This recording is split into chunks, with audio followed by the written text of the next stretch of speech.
Isra dan Mi'raj diangkat oleh Allah Subhanahu wa taala menuju langit ketujuh menerima wahyu salat 5 waktu.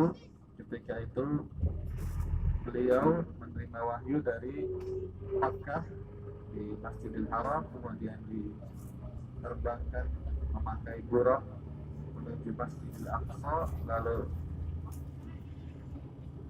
menuju ke langit ketujuh menerima wahyu dari Allah Subhanahu wa taala berupa salat 5 waktu. Para ulama menyebutkan 3 tahun sebelum beliau berhijrah menuju ke Madinah. Jadi di awal keislaman, kaum muslimin melaksanakan salat menghadap ke arah utara, yaitu ke Masjidil Aqsa.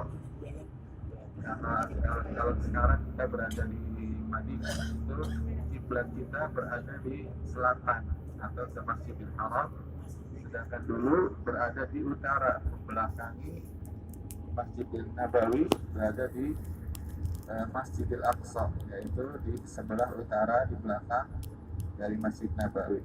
Di sebelah kiri kita ini adalah dua menara masjid. Ini adalah Masjid Qiblatain. Dahulu di awal Islam, selama Rasul SAW hijrah menuju ke Madinah, di Madinah banyak dihuni juga oleh orang-orang Yahudi. Ada 3 kabilah sebagaimana kita sebutkan, kabilah Bani Nadir, Bani Qainuqa, dan Bani Quraidah. Orang-orang Yahudi ketika melihat kaum muslimin beribadah menghadapkan kiblatnya menuju ke Masjidil Aqsa, mereka mengejek, menghina, mencemooh kenapa kiblatnya bisa sama dengan orang-orang Yahudi, akan tetapi agamanya beda, yaitu agama Islam. Dan Rasul SAW ketika beliau berada di Mekah pun, beliau selalu menghadapkan kiblatnya menjadi 2 arah.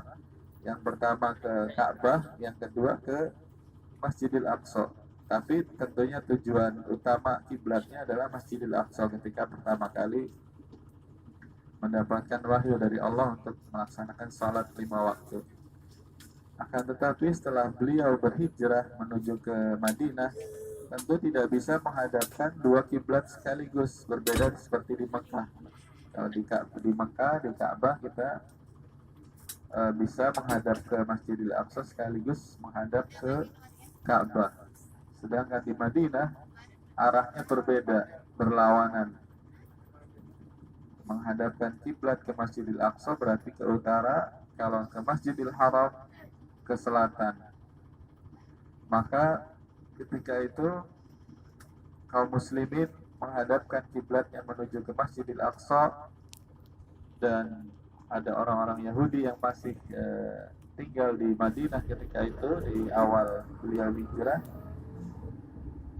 Mereka mencemooh, melecehkan, menghina karena kenapa kiblatnya kok sama dengan orang-orang Yahudi menuju ke Masjidil Aqsa. Lalu beliau Rasulullah SAW selalu menghadapkan wajah beliau, meminta berdoa kepada Allah Subhanahu wa taala agar menjadikan kiblat kaum muslimin mengarah ke Masjidil Haram atau ke Ka'bah Al-Musyarrafah. Disebutkan dalam tafsir Ibnu Katsir diantaranya sebab berpindahnya kiblat